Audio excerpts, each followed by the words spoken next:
Welcome back to the Learning How to Learn English podcast. For this episode, we have a question for you. Have you ever thought about the strategies you use when you study a new language?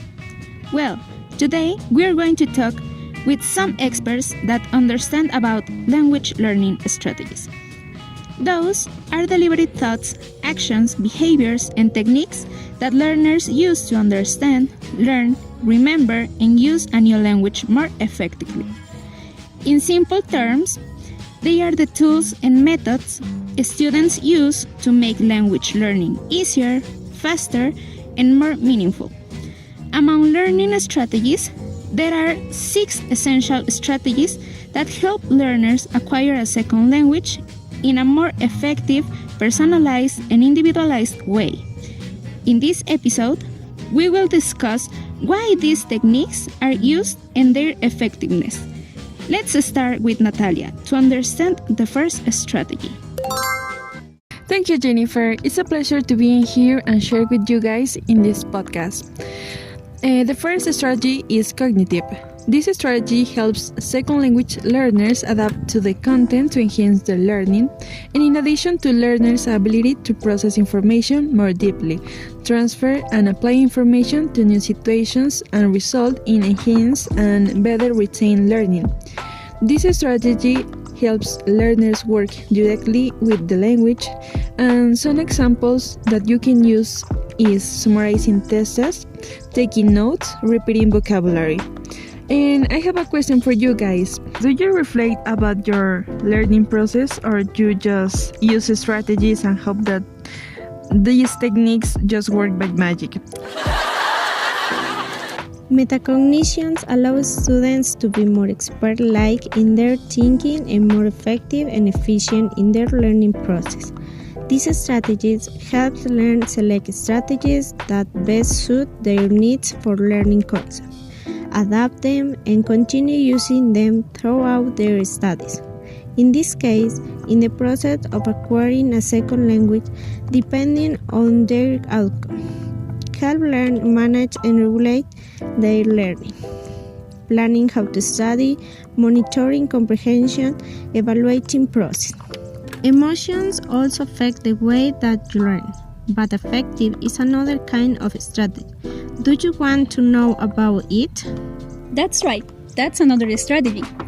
Affective learning strategy recognizes that emotions play a pivotal role in shaping cognitive processes, memory retention, and decision making. It involves creating an environment that fosters positive emotions such as curiosity and enthusiasm to enhance learning outcomes. They help learners to handle emotions related to motivation and anxiety. Some examples of this strategy is encouraging yourself, reducing anxiety, and staying motivated during difficult tasks. And what about cooperative learning?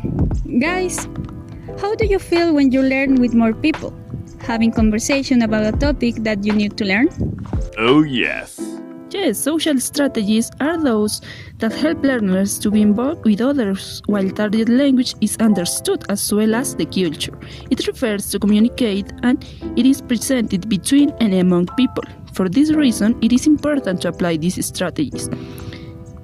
That is, it helps learners learn through interaction. Some examples of these are asking questions, practicing with classmates, participating in discussions. And how does your memory work?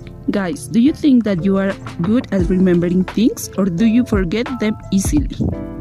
Now we have memory-related strategies, which help learners to expand their working memory and access long-term memory.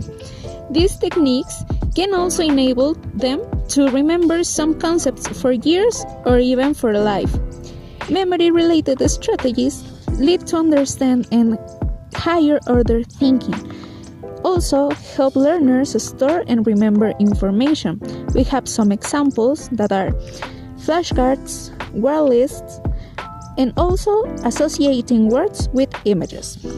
Finally, have you ever felt that in some cases you need to use gestures to understand or assume in order to grasp or comprehend an idea in a second language?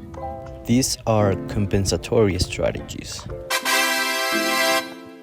Compensatory strategies are the techniques learners use when they don't know a word or when they face a gap in their language knowledge. Learners use these strategies because they want to continue speaking, writing, reading, or listening without stopping every time they face a difficulty. For example, they might guess the meaning of a word from context, use synonyms, describe an idea with different words, or use gestures when speaking. Talking about assumptions about their effectiveness, educators assumed these strategies were very effective because they allowed learners to keep the conversation going and solve problems in real time. They were seen as especially useful for fluency and communication.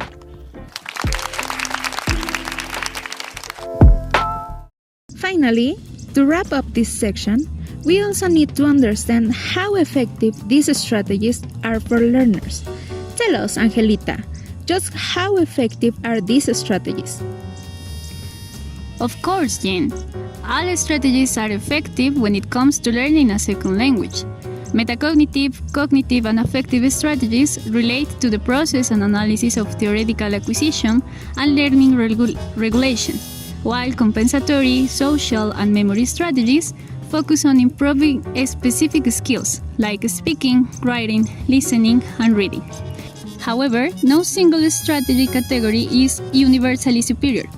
Effectiveness is mediated by learning proficiency level, learning context, target skill, and individual differences like learning style, motivation, and also L1 background. That's all for today. Thanks for listening and tuning into Learning How to Learn. In the next episode, we will be talking to more people about a variety of topics from strategies to self-regulation. Don't miss it. See you next time.